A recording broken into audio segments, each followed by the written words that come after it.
कोई किसी के लिए माफी नहीं है। जिदा दिल करे गोली मार देवे, जिदा दिल करे कुत्ते मार देवे, जिदा दिल करे मैनू जहर दे देवे, जिदा दिल करे मैनू जेल च लै जाए, जिदा दिल करे मैनू मेरे ते दहशतगर्दी के मुकदमे बना के मैनू जेल च छुट देवे। कोई जरूरत नहीं है जिंदगी की। जब हुजूर के खाकों का ऐलान हुआ और तुम जनाब उसके लिए कोई जुमला कहने के लिए तैयार नहीं हो और कोई बात करने के लिए तैयार नहीं हो, फिर बताओ तुमने कौन सा कलमा पढ़ा है? वो कलमा मुझे भी बताओ।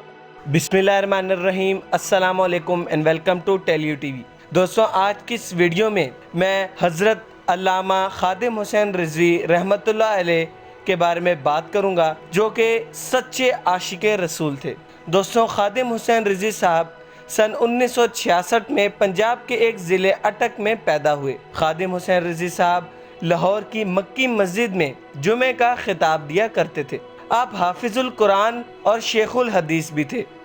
इसके अलावा इन्होंने कई किताबें भी लिखीं। सन 2006 में इनका गुजरांवाला के करीब एक एक्सीडेंट हुआ, जिसके नतीजे में इनकी टांगें मुतासिर हुईं और वो व्हील चेयर पर आ गए। नाजरीन, इनकी एक खूबी जिसने पूरी दुनिया को हिला कर रख दिया, वो इनके अपने नबी हजरत मोहम्मद सल्लल्लाहु अलैहि वसल्लम से मोहब्बत और अकीदत है। खादिम हुसैन रिजवी एक सच्चे आशिक़े रसूल थे और इनका तर्ज बयां ऐसा लाजवाब और पुरकशिश था कि सुनकर हर आंख अश्कबार हो जाती। नौजवानों बूढ़ों में जज्बा दीन पैदा हो जाता और इनके इश्क़े रसूल को देखकर नौजवानों की रूह कांप जाती थी। सन 2016 में इनकी पार्टी TLP का क़याम हुआ। जब मुमताज़ कादरी को फांसी दी गई, इस वक्त एक आशिक़े रसूल को फांसी पर लटका दिया गया, जिसकी मुखालफत खादिम हुसैन रिजवी ने की। लोगों को हक व बातिल का फर्क समझाया। बस इस दिन से लेकर आज तक इन्होंने लोगों को अल्लाह के रसूल की बात बताई और हर मर्तबा गुस्ताखी करने वालों के खिलाफ डट गए। जी हाँ, ये वही खादिम हुसैन रिजवी हैं जिन्होंने उस वक्त आवाज़ उठाई जब आसिया को भेजा गया। ये वही खादिम हुसैन रिजवी हैं जिन्होंने फ़िज़ाइयाबाद वाले मामले में आवाज़ उठाई।